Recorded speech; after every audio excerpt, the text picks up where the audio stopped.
হ্যাঁ বাবাজি ভাইরা, আজকে লক্ষ্য করে যাবেন, আজকে আপনি জালসায় যাবেন না, কালকে আপনি মিলাদে যাবেন না, কালকে আপনি মসজিদে যাবেন না, নামাজ পড়বেন না, রোজা করবেন না, আলেম ওলামার দিকে লক্ষ্য করবেন না, আজকে আপনি কোরআন তেলাওয়াত করবেন না, হাদিস কোরআন পড়বেন না। বেরাদার, আজকে জগতের মধ্যে আপনি সীমিত সময় নিয়ে আপনি জগতে এসেছেন, আপনি 2 লক্ষ 3 লক্ষ বছর বাঁচবেন না, মাত্র 60 বছর, 63 বছর, 65 বছর, 70 বছর, 100 বছর বা 100 বছর বাবা পার করা যাবে না। তবে বেরাদার, আজকে কিসের এত অহংকার, আজকে কিসের এত ক্ষমতা, কিসের এত পাওয়া? আল্লাহ আমাদের শরীরের মধ্যে এমন একটা মেশিন ফিট করে দিয়েছে, একটা সেকেন্ড যদি রক্ত চলাচল বন্ধ হয়ে যায়, সঙ্গে সঙ্গে আপনার আমার মওত ঘটবে। জোরে বলেন সুবহানাল্লাহ। যেই পাওয়ারটা আপনি দেখাচ্ছেন, এখন যদি আপনার হার্টটা রক্ত সরবরাহ করা বন্ধ করে দেয়, আপনার মওত হয়ে যাবে। কোন ডাক্তার বাঁচাইতে পারবে না, কোন মাস্টার বাঁচাইতে পারবে না, কোন ওকিল বাঁচাতে পারবে না, কোন হাকিম বাঁচাতে পারবে না। আপনাকে বাঁচাইতে যদি পারে, একমাত্র আমার আল্লাহ তাবারক তাআলা বাঁচাইতে পারবে। অতএব বান্দারে, আজকে ওই আল্লাহকে দেখে ভয় কেন করো না? আজকে ওই আল্লাহকে কেন স্মরণ করো না? আজকে আল্লাহকে কেন তোমরা লক্ষ্য করো না? আজকে যে নবী পাক সাল্লাল্লাহু তাআলা আলাইহি ওয়াসাল্লাম তোমাকে সুরক্ষিতভাবে নামাজ পড়ার জন্য রাস্তা করে দিয়েছে, তোমাকে সুরক্ষিতভাবে রোজা রাখার জন্য রাস্তা করে দিয়েছে, আজকে সুরক্ষিতভাবে মাথায় টুপি দেওয়ার জন্য ব্যবস্থা করে দিয়েছে, আজকে সুরক্ষিতভাবে তোমাকে পাঞ্জাবি পরার ব্যবস্থা করে দিয়েছে। বান্দারে,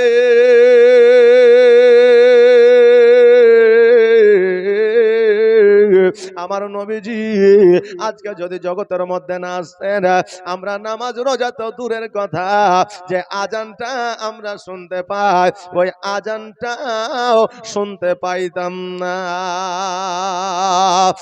বাবা, আমার নবী মুস্তাফা সাল্লাল্লাহু তাআলা আলাইহি ওয়াসাল্লামের আমলে 10 বছর 11 বছরের বাচ্চারা যুদ্ধের ময়দানে গিয়েছে, আজকে ইসলামের জন্য জিহাদ করেছে। জোরে বলেন সুবহানাল্লাহ।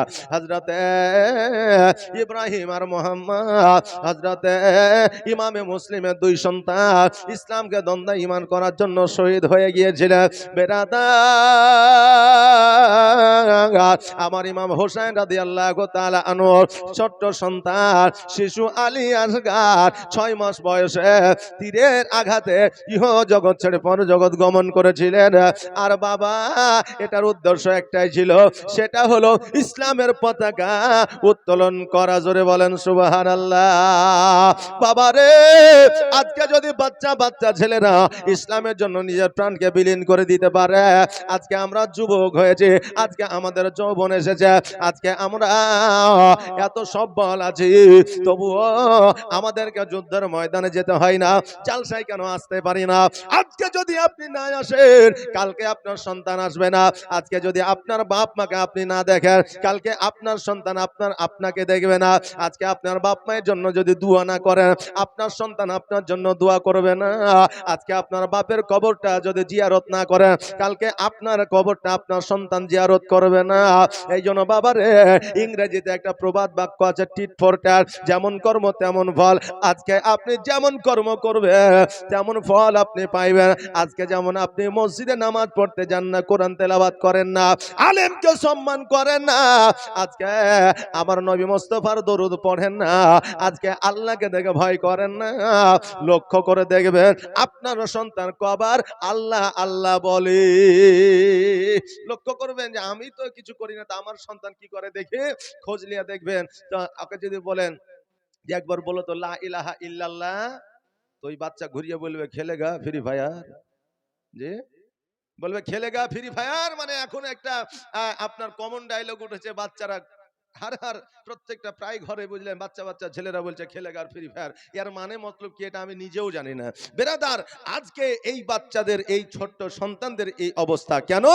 এই জন্য বাচ্চা দায়ী নয়, এই জন্য নিউ জেনারেশন ছেলেরা দায়ী নয়, এই জন্য দায়ী হচ্ছে আমরা অভিভাবক। কারণ আমরা যদি মসজিদে না যাই, ছেলেরা কেমন করে যাবে? আমাদের কাছ থেকে তো তারা শিক্ষা পাবে। আজকে যদি আমার বাপ মাকে সম্মান করে, কালকে আমাকে ওই সন্তান দেখে দেখে শিখবে, আর কালকে আমাকে সম্মান সম্মান করবে।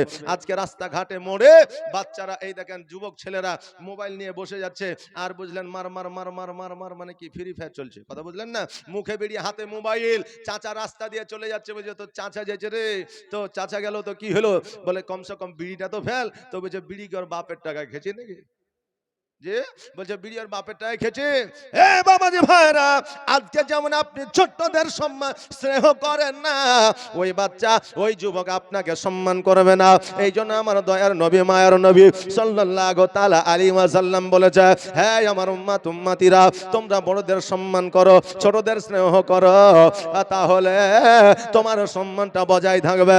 আজকে যেমন আমরা ছোটদের স্নেহ করি না, আর ওই ছোটরা বড়দের সম্মান করে না।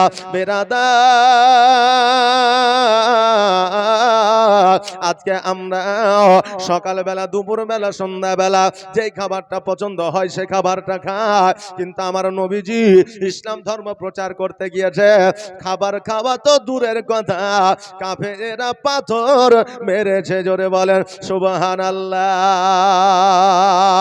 আমার নবীকে কাফেরেরা পাথর মেরেছে। আরে আমার বাবা যে ভাইরা, আমার মা ফাতেমা তো জোহরা রাদিয়াল্লাহু তাআলা আনহা জান্নাতের রানী ছিলেন রে বাবা, মহিলাদের জান্নাতের সরদারিনী, যার নাম হলো ফাতেমা। যেই ফাতেমাকে আমার নবীজি জগতের মধ্যে বলেছেন জান্নাতের রানী, সার্টিফিকেট দিয়েছেন জান্নাতের রানী। ওই ফাতেমা জীবন যাপন করতে গিয়া এমন যুদ্ধ করেছে রে বাবা, একদিন নয়, 2 দিন নয়, 3 দিন নয়, 4 দিন নয়, 5 দিন নয়, 7 দিন পর্যন্ত অনাহারে আপনার দিনটাকে পার করে দিয়েছে, অনাহারে জীবন যাপন করেছে। এত খিদা, এত খিদা, খিদার তাড়না গোটা শরীরটা যেন ঝিমঝিম করে। আলী রাদিয়াল্লাহু তাআলা আনহু ডাক দেয়া বলে, ওরে আমার বিবি, ও ফাতেমা শোনো রে, আজকে আমাদের বাড়িতে 1 সপ্তাহ ধরে খাবার নাই। ইমাম হাসানও খাবার খাই নাই, ইমাম হোসাইনও খাবার খাই নাই। ফাতেমা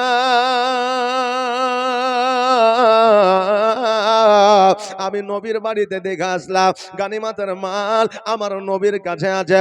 ফাতেমা যাও যাও যাও, আজকে তোমার আব্বা জানের কাছে চলে যাও, আব্বা জানের কাছে যাওয়ার পরে তোমার আব্বার কাছে আবদার করো, আবেদন করো, আব্বা গো আজকে গানিমাতের মাল যদি আমাকে কিছু দিতেন, আমি বাড়িতে নিয়ে গিয়া আমার সন্তানদের রান্না বান্না করে খাওয়াইতাম। যদি আমাকে আটা দিতেন, বাড়িতে নিয়ে গিয়া আমার সন্তানকে রুটি বানায় দিতাম। আজকে এই আবেদন তোমার আব্বা জানের কাছে করো, আমার নবীজির কাছে এই আবেদন করো, আজকে আমার নবীজি তোমাকে ফিরাইয়া দিবে না। যেমন এই কথা বলেছে আমার ফাতেমা, সঙ্গে সঙ্গে আমার নবীজির বাড়ির দিকে আপনার অগ্রসর হয়ে গেছে, চলতে আরম্ভ করেছে। বাবারে, আজকে পিতা মাতা কোনোদিন নিজের জন্য বাবা ভিক্ষা করে না, কোনোদিন নিজের জন্য হাড় ভাঙা পরিশ্রম করে না। আজকে পিতা মাতা জীবনে কোনোদিন নিজের জন্য লজ্জিত হয় না। আজকে বর্তমানে সন্তানদের জন্য হাড় ভাঙা পরিশ্রম করে, যাতে সন্তান প্রতিষ্ঠিত হয়। আজকে সন্তানের জন্য ভিক্ষা করে, ভিক্ষা করে উপার্জন করে টাকা রাখবো, যাতে সন্তান ভবিষ্যতে ভালো খেতে পায়, সন্তানের জন্য যাবতীয় সমস্ত কিছু। কারণ সন্তানেরা পিতামাতাকে দুঃখ ব্যথা বেদনা দিতে পারে, কিন্তু পিতামাতা সন্তানকে ব্যথা দিতে পারে না। কিন্তু বাবারে, আগে যেমন শিয়াল যদি আপনার কুকুর দেখতো, আপনার কুকুরকে দেখা মাত্র শিয়াল পালিয়ে যেত। বাবারে, আজকে কুকুর যখন শিয়ালকে তাড়া করতো, শিয়ালকে আর দেখা যাইতো না। এখন বর্তমানে দেখবেন শিয়াল আর কুকুর একই সাথে বসে আছে, দেখতে পাওয়া যায় কি যায় না? বাবা, আগের জামানায় পিতা মাতা সন্তানকে ব্যথা বেদনা দিত না, পিতা মাতা সন্তানকে এত ভালোবাসতো, যেই ভালোবাসা আখিরাতে আমার আল্লাহ তাবারাক তাআলা ওই মা বাবাকে দিত। আজকে বর্তমানে কিছু পিতা মাতাও স্বার্থপর হয়েছে, 4টা বেটা, একটা বেটা চাকরি করে, করে, একটা বেটা ঠিকাদার, একটা বেটা কর্ম করে খায় চাষি কাজ। বাবারে চারটা বেটার মধ্যে যেই বেটাটা একটু ধনী, যেই বেটার একটু টাকা পয়সা আছে, ওই বেটার সন্তানকে অর্থাৎ পোতাকে আহা উহু বলে চুম্বন করে, আম্মা আম্মা নাকি বলেন, চুম্বন করে।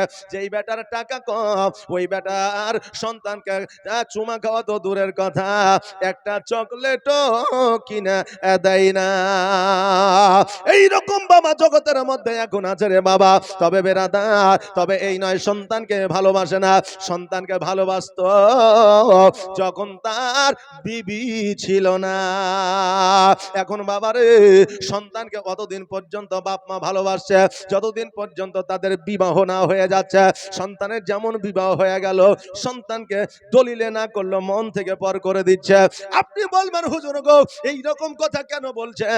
আজকে হয়তো আপনি বলবেন পিতামাতা এইরকম হইতে পারে না, আমিও জানি পিতামাতা এইরকম হবে না, কিন্তু বাবা একটা সন্তান খারাপ হইতে পারে, দুইটা সন্তান খারাপ হইতে পারে, একটা গ্রামে হইতে পারে, দুইটা গ্রামে হইতে পারে, 14টা গ্রামে কোনোদিন হবে না। হবে? 14টা গ্রামে কোনোদিন হবে না।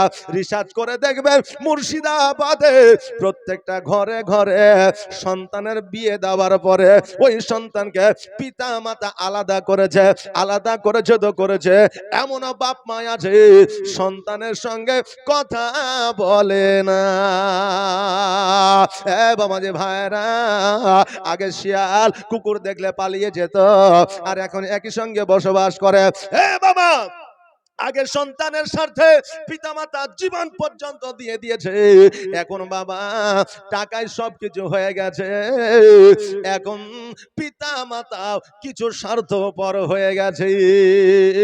কিন্তু বাবারা ওয়াজের মাধ্যমে আপনাদেরকে বললাম, কিন্তু জগতের মধ্যে আমার আল্লাহ তাবারাক তাআলা পিতামাতা যতই অন্যায় করুক না কেন, পিতামাতার দ্বারা যতই ভুল হোক না কেন, কারণ পিতামাতা তো মানুষ, তাদেরও ভুল হইতে পারে। পিতামাতা যতই আপনার ভুল হয়ে যাক না কেন, আমার আল্লাহ পাওয়ার দেয় না কোন সন্তান ওই পিতা মাতার বিচার করবে। আমার আল্লাহ পাওয়ার দেয় না ওই পিতা মাতাকে চোখ দেখায় কথা বলবে, ক্ষমতা দেখায় কথা বলবে, পিতা মাতার উপরে হাত তুলবে। এটা আমার আল্লাহ কোন সন্তানকে পাওয়ার দেয় না। আমার আল্লাহ বলেছে তোমার পিতা মাতা যদি অন্যায় করে, তোমার পিতা মাতা যদি তোমার হক না আদায় করে, তোমার পিতা মাতা তোমাকে যদি জমি জায়গা না দেয়, তোমার পিতামাতা তোমাকে যদি দেখতে না পারে, এর বিচার আমি আল্লাহ করব, তুমি বিচার করতে পারবে না। কেননা পিতামাতার জান্নাত হলো ওই মায়ের পায়ের তলে। জোরে বলেন সুবহানাল্লাহ। বাবাজি ভাইরা, আজকে সন্তানের জন্য আজকে পিতামাতা কতই না কিছু করে। আজকে ওই ফাতেমাতুজ জোহরা রাদিয়াল্লাহু তাআলা আনহা আজকে নিজের জন্য গানিমাতের মাল নিয়ে আসার জন্য যায় না। আজকে ফাতেমাতুজ জোহরা রাদিয়াল্লাহু তাআলা আনহা আজকে আলীর জন্য আমার নবীর কাছে যায় না। একটা কারণে যায়, ইমাম হাসান ও হুসাইন অনাহারে আছে। আজকে ইমাম হাসান হুসাইনের কারণে আমার ফাতেমা নবীজির বাড়িতে যায়। জোরে বলেন সুবহানাল্লাহ। ফাতেমা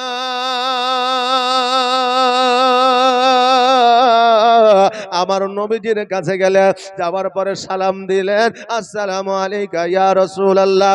আমার নবীজির সালামের উত্তর দিলেন। আমার নবী বলছে, বেটি আজকে মৌসুমে আমার বাড়িতে কারণটা কি, কি ব্যাপার বলো। আমার ফাতেমা বলতেছে, ইয়া রাসূলুল্লাহ ইয়া হাবিবাল্লাহ, নবী গো আমার ইমাম হাসান ও হুসাইন এক সপ্তাহ ধরে অনাহারে আছে। ইমাম হাসান হুসাইন অনাহারের ধারণা আজকে তার শরীরটা ঝিমঝিম করতেছে।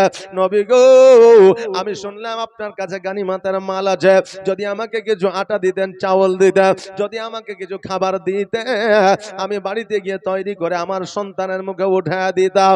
আমার নবীজি বলে, ফাতেমা আজকে যে গানিমাতের মালগুলো আছে রে মা, এইগুলো তোমার জন্য বরাদ্দ নয়, এইগুলো গরিব মিসকিন এতিমের জন্য বরাদ্দ। জোরে বলেন সুবহানাল্লাহ।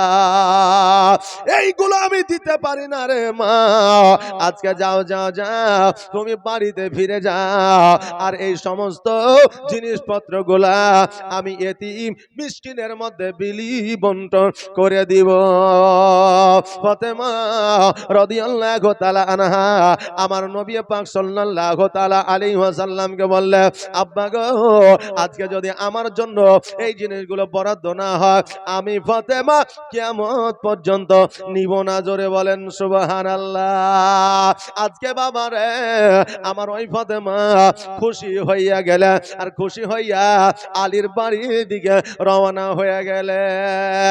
আমাদের আপনাদের যদি আপনার কন্যা হতো, যদি আমার আপনার যদি বেটি হতো, বাপের কাছে যদি কিছু চাইতো, বাপ যদি না দিত, আজকে আমার আপনার কন্যা বলতো, আব্বা গো, আজকে আমাকে এই জিনিসটা যখন দিলা না, তোমার বাড়িতে আর কোনোদিন আসবো না। বলে কি বলে না, মা সন্তান যদি পিতার কাছে কিছু চায়, বেটি শ্বশুর বাড়ি থেকে যদি বাপ না দিতে পারে, যে আমি তো এখন বুড়া হয়ে গেছে, টাকা নাই রে মা, তাই এখন দিতে পারছি না, পরে লিস, বলেছে না এখনই নিব। আমার মতো তো ক্ষমতা নাই, বলে দিলে দাও, না দিলে তোমার সাথে সম্পর্ক নাই। এ বাবা, বর্তমানে আমাদের মায়েদের অবস্থা, কিন্তু আমার মা ফাতেমা সাধারণ মায়ের মতো মা ছিল না, আমার মা ফাতেমা সাধারণ নারীর মতো নারী ছিল না, আমার মা ফাতেমা সাধারণ কন্যার মতো কন্যা ছিল না। আমার মা ফাতেমা তো জোহরা রাদিয়াল্লাহু তাআলা আনহা, উনি যেন খুশি হইয়া বাড়ির দিকে আসলে, আমার নবীজি দুই চোখের পানি ছেড়ে দিয়া আমার আল্লাহ তাবারাক তাআলাকে বলে, আল্লাহ গো, আজকে ফাতেমা ইমাম হাসান ও হোসেনের জন্য খাবার নেওয়ার জন্য এসেছিল গো আল্লাহ, আজকে আমার নবী, আজকে আমার ফাতেমাকে ফিরিয়ে দিয়েছি। আল্লাহ গো, আমার ফাতেমাকে আমি ফিরিয়ে দিয়েছি ঠিকই, কিন্তু আমার অন্তরটা ফেটে গিয়েছে। জোরে বলেন সুবহানাল্লাহ। আল্লাহ, আজকে জগতের মধ্যে ইমাম হাসান ও হোসাইন আমার হলো কলিজার টুকরা, আজকে তারা অনাহারে আছে গো আল্লাহ, আমি সহ্য করতে পারি না। আমার আল্লাহ বলে, হাবিবে গো, আজকে জগতের মধ্যে আমি দুইটা জিনিস আমি আমার ফাতেমাকে দিলাম তওফা স্বরূপ, দুইটার মধ্যে যে কোনো একটা নিতে পারে। বলে কি কি? বলে একটা হলো আমার ফাতেমা যদি চায় গানিমাতের মাল সব দিয়ে দাও, আর আমার ফাতেমাকে বলে দাও গানিমাতের মাল নিবে না, যে আমি আল্লাহ তোমাকে 3টা তসবিহ দিলাম, ওই তসবিহ নিবা। তোফা স্বরূপ 2টা জিনিস দিলাম। কিছুক্ষণ পরে আমার নবীজি মা ফাতেমার বাড়িতে হাজির হইলেন। আমার ফাতেমা বলে, আব্বা গো, বসতে দেওয়ার মতো জায়গা নাই, পানি খানা দিব তবুও না, আব্বা আজকে কি দিয়ে আপনার সম্মান করব? আমার নবী বলে, ফাতেমা, আজকে আমি নবী খাওয়ার জন্য আসি না রে মা, আমি দেওয়ার জন্য এসেছি। জোরে বলেন সুবহানাল্লাহ।